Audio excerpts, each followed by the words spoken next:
Given problem में एक matrix A दे रखा है जिसका साइज 5x4 है और इसकी जो एंट्रीज हैं वो रियल एंट्रीज हैं। इस मैट्रिक्स की हेल्प से एक system A X equals to B यानी कि एक नॉन होमोजीनियस सिस्टम बनाया गया है और इस सिस्टम का जो सोल्यूशन है उसको एक सेट के द्वारा लिखा गया है जो कि आपको दे रखा है 1+2s, 2+3s, 3+4s और लास्ट एंट्री है 4+5s। इस तरह से आपको ये सोल्यूशन सेट दे रखा है। यहाँ पर टी का मीनिंग ट्रांसपोज से है।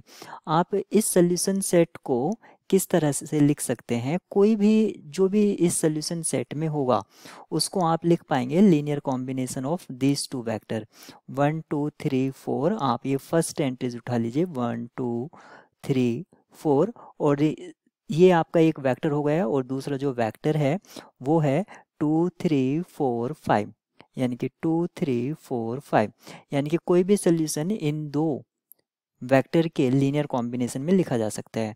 इसको आप इस तरह से कह सकते हैं यानी कि 1 इंटू दिस और ये आप ऐसे ले लीजिए जहाँ पर एस आपका कोई रियल नंबर होगा क्योंकि ये जो सिस्टम डिफाइन किया गया है रियल एंट्रीज पर ही डिफाइन किया गया है।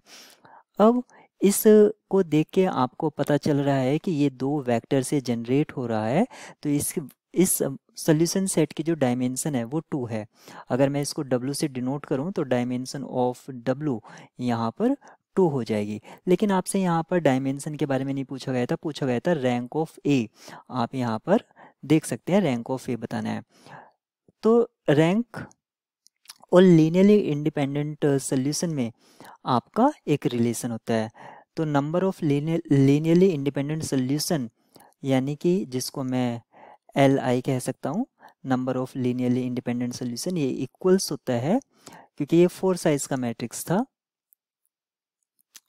5x4 का था यानी कि इसमें 4 वेरिएबल थे, 4 माइनस रैंक ऑफ ए और ये आपका नॉन होमोजीनियस है इसलिए इसमें 1 ऐड करेंगे।